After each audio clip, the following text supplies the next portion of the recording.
I always wake up and go to sleep at the same time. Boring. I don't really drink alcohol. Boring. I enjoy reading, Nerd. playing recreational sports, Jock. going in sunlight, Weirdo. and just chatting with friends over coffee. Maybe this is why I'm alone. Maybe this is why my dating profile is so bad. But I've done it. I've done the partying from Wednesday to Sunday. I've done the all-nighters. I've done drinking not 1 cup of coffee, but 2 cups of coffee. I've gone crazy. And honestly, it was mostly peer pressure. And beyond the evidence, and there is evidence that this stuff is bad for you, I just didn't feel happy. I just didn't feel good. Finally, one day, I asked myself, why am I doing all these things? It boiled down to wanting to look normal to my friends and society. It boiled down to FOMO. But I never really asked myself why more than once. And I should have. I should have said, Zach, why are you doing this? Well, because it's normal. Well, why do you want to be normal? I don't really know. Because maybe I thought that's what it meant to be a normal, happy human, to, go out all the time, drink, do these things with friends. But is that true? Is that the thing that defines a normal, happy human? And why do I believe that? And after several more of these whys, partway through college, I realized I didn't want to be that average guy. I didn't want to be normal. I wanted to be weird. I wanted to do strange things. I didn't really want to go out on the weekend. I don't want to be a normal human. I'd rather be an abnormal Ewok. One of the ones with 1 arm, or that flies through the sky because he wants to take one of those A2, whatever, shooting gun things. And so I embraced these weird things. I began doing the things that I intrinsically wanted to do, and this led to some of the best changes and best things that have happened to me ever in my life. I started a YouTube channel and a website. I took a yoga teacher training course. I went to Buenos Aires and learned to tango. I threw away 80% of my possessions or donated them. I deleted Instagram, Facebook, Twitter, everything. And I created a religion around Gordon Ramsay, who I pray to every morning, afternoon, and night. The formulation for a good life is identifying one's signature strengths and virtues and using them in work, love, play, and parenting to produce abundant and authentic gratification. Minimizing the variability in life, focusing on the weird things that I like to do and not the necessarily normal things that I like to do, has allowed me to focus on the things that matter. Does it matter what clothes I wear? Does it matter what things I eat every morning? Does it matter if I visit all these foreign countries and spend a day or two there because that's what everyone else is doing? Nope.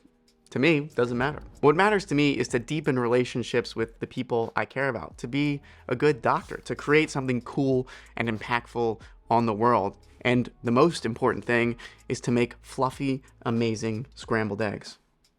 Gordon Ramsay. Beautiful. Bloody beautiful he is. Beautiful Gordon. It just feels better to live a boring life. Point number 2 is it's rarely hell yeah, but when it is, I do it. Inspired by Derek Sivers, who initially said, only do things that are F yeah, I do things that are only hell yeah. And because I've eliminated those things that normally take up so much extra time in my life, like 14 hours of TV a week, maybe 2 hours of picking clothes or certain random food I'm gonna eat a week, entire days that I've lost, being hungover or recovering from a night out, I have that extra time to dedicate to the things that matter, to dedicate to the things that I think are important. I have nearly an extra 30 hours a week to do things that matter to me. For example, I've always wanted to try living in Buenos Aires or Italy for an extended period of time, thanks to the opportunities that YouTube's created for me, but also thanks to the scheduling that I've done to free up a lot of my time. I was able to dedicate myself to do that at the end of my medical school. And it's the worst feeling in the world to jump on something, to do something, or to see something on the calendar that you have to do that you only feel like meh about. For example, when I first started this YouTube channel and it started to pick up a little bit of traction, I get so many emails, so many things like, do you want to sponsor this product? Do you want to review this product? Do you want to come visit us here? Do you want to... But I would accept a lot of it because, I just thought I had to say yes to everything. But eventually it was too much. I felt, I don't really care about these things. The money isn't that important to me. It's more important to me, again, to focus on those things that are important to me. So I started saying no to pretty much everything. But now when I see something that I'm excited about that I want to do, it's that much better because I only do the things that are hell yeah. So now I commit infrequently. And when I commit, it's only because I really want to do it. And the third reason I love my boring life, and probably the most important reason, but the most kind of cliche, corny reason, is I've learned to find happiness kind of in the day-to-day. I've learned that happiness isn't found in another country, or with a specific person, or with the most brilliant chef's knife in the world. even though it comes close with the chef's knife. It's found in yourself, and it's kind of cheesy, but it's found in me. Finding happiness in the day-to-day life, in walking to and from the hospital, in eating dinner, and watching a movie, in sleeping, is one of the biggest life hacks ever. Epictetus said, "He is wise who doesn't grieve for the things he doesn't have, but rejoices for the things he does have." Well, how do you implement this life hack? Well, some of the ways I found to implement this life hack are gratefulness practice, journaling, and meditation, and constant vigilance. Really, because this mind can throw around lots of things. Just being constantly vigilant to kind of what you're thinking about. How nice is it that you feel safe where you live? Have a washing machine in your apartment. Never really have to worry about food. Get to have the weekends off and like enjoy time with people you care about. Have 2 functioning legs, 2 functioning eyes, 2 functioning arms. Imagine the people that don't have these things. Again, it seems like silly things, and these are things that I feel like my parents used to tell me all the time, but studies show that these things actually have a beneficial impact. And finally, the internet isn't everything. What I try to do with my YouTube channel is try to bring a more level-headed approach to a lot of things. And a lot of times this isn't gonna get me more views, right? Because that's not the way the internet works. The way the internet works usually is off the incentive of money. TikTok, Instagram, YouTube, TV shows, right? Movies. These things are usually gonna get more views the more extreme they are.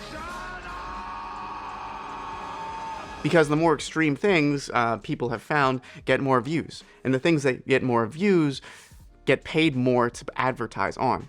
And if you get paid more to do this, you're getting feedback, you're getting positive feedback to create more extreme and crazy things so you can get paid more money, and it just goes around and around and around. And these can be highly positive, right? Things with like models, lavish lifestyles, and really fancy cars. Or this can be extremely negative, right? With horrific crimes. Look at all the crime shows that are out there, right? Or extreme and exaggerated and dramatized sadness on some of these reality TV shows, or radical political statements on either end, or religious statements on either end that I don't think the people actually believe, but they're just saying it because they found that this is the way to get more views. This is the way to get more eyes on whatever you're doing. And by definition, these extreme things aren't normal. However, because these extreme things are more exciting, they're more interesting to people, that's because our lizard brains are kind of programmed to react to these things, they get more views. And when they get more views, advertisers will pay more money. And when the people that create this content see, okay, we can get more money, the crazier we go, they get crazier. And the problem is our poor human brains,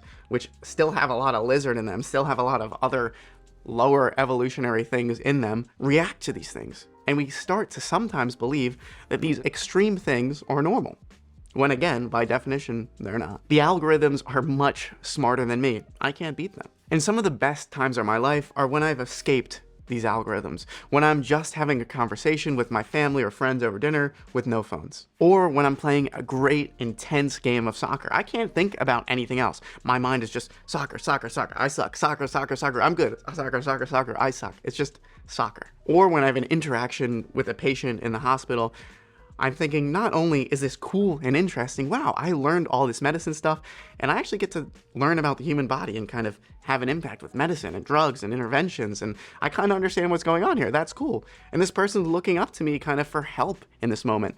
And what a privilege it is, right, to help this person at such a vulnerable time. They're sharing their deepest, darkest secrets with me, this crazy 29-year-old kid who is just crazy pumped and excited to be here and to hear these things. What a privilege that is. Embracing my boring life was difficult, but I'm so much happier because of it.